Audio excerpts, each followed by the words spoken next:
Indian stock మార్కెట్లలో up and down సయ్యాట కొనసాగుతోంది. గత 100 రోజుల ట్రేడింగ్ తీరు చూస్తే మతిపోతోంది. బీఎస్ఈలో లిస్ట్ అయిన కంపెనీల మొత్తం సంపద ఏకంగా 60 లక్షల కోట్లు హరించుకుపోయింది. ఈ నెంబర్ వినగానే మైండ్ బ్లాక్ అయింది కదూ. మరి అందుకే ఈ సంవత్సరం వరకు మార్కెట్లలో పెట్టుబడి పెట్టేవారు అలర్ట్ గా ఉండాలంటున్నారు. ఇంతకీ ఇలా ఎందుకు జరుగుతోంది?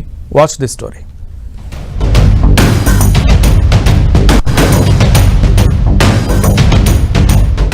రోజుల్లో 60 లక్షల కోట్లు హాంఫర్డ్. ఇదే మమ్ముడ్రా బాబు.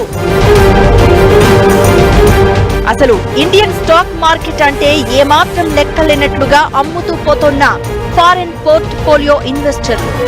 స్టాక్ మార్కెట్లు 2025లో ఓ రోజు లాభం, మరో 3 రోజులు నష్టాలు అన్నట్లుగా సాగుతున్నాయి. Nifty, Sensex all time record level కి చేరుకున్న తర్వాత జారుడు బల్లలా మారాయి.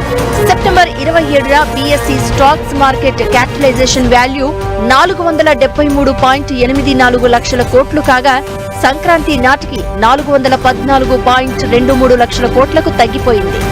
నిఫ్టీ అప్పట్లో 26,277 పాయింట్ల దగ్గర ఉండగా బుధవారం నాటికి 23,213 పాయింట్లకు పతనమైంది.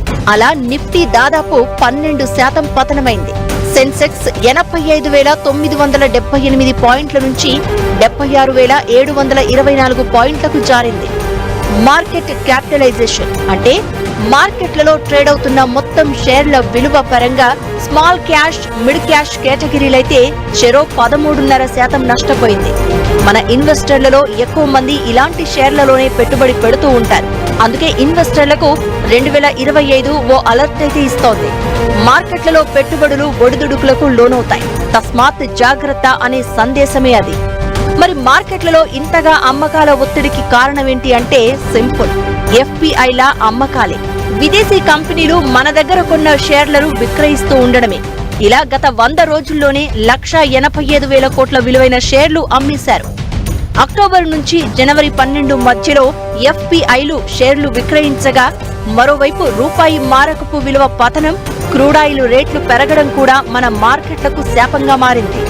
డొమెస్టిక్ ఇన్స్టిట్యూషనల్ ఇన్వెస్టర్లు ఫారిన్ పోర్ట్ఫోలియో ఇన్వెస్టర్లకు ధీటుగా కొనుగోళ్లు చేస్తున్నారు.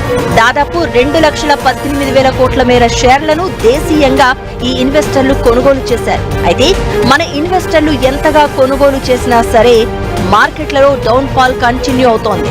దీనికి కారణం మన కంట్రోల్లో లేని అంశాలవి. అమెరికాలో బాండ్ మార్కెట్లపై వచ్చే రాబడి పెరగడం, అక్కడి రాబడి పెరుగుతున్నప్పుడు ఇక ఇక్కడ పెట్టుబడి కంటిన్యూ చేయాల్సిన అవసరం ఉండదు. అందులోనూ ఎఫ్పిఐలు మన మార్కెట్లలో తక్కువ రేట్లతో షేర్లు కొనేసున్నారు కాబట్టి ఏ రేటులో అయినా విక్రయించి లాభం చేసుకోగలరు. అలా ఇక్కడ లాభం తీసుకుని అక్కడి మార్కెట్లలో పెట్టుబడి పెడుతున్నారు. దీన్నే ప్రాఫిట్ బుకింగ్ అంటారు. మరోవైపు మనం ఎక్కువగా దిగుమతి చేసుకునే క్రూడాయిల్ అంటే ముడి చమురు కూడా సెప్టెంబర్ నాటి రేటుతో పోల్చితే 12% పెరిగింది. ప్రస్తుతం క్రూడాయిల్ బ్యారెల్ రేటు $80 అటు ఇటుగా కొనసాగుతోంది. అలానే మన కరెన్సీ మారకపు విలువ కూడా డాలర్కి 86 రూపాయల స్థాయికి పతనమైంది. ఇవన్నీ ఎక్స్టర్నల్ ఫ్యాక్టర్స్ గా స్టాక్ మార్కెట్లపై నెగిటివ్ ఎఫెక్ట్ చూపిస్తున్నాయి. దీనికి తోడు ట్రంప్ వచ్చిన తర్వాత వేస్తారనే టారిఫ్లు ఎటూ ఉండనే ఉన్నాయి. అందుకే స్టాక్ మార్కెట్లలో కొద్ది కాలం టఫ్ టైం అనే చెప్పాలి.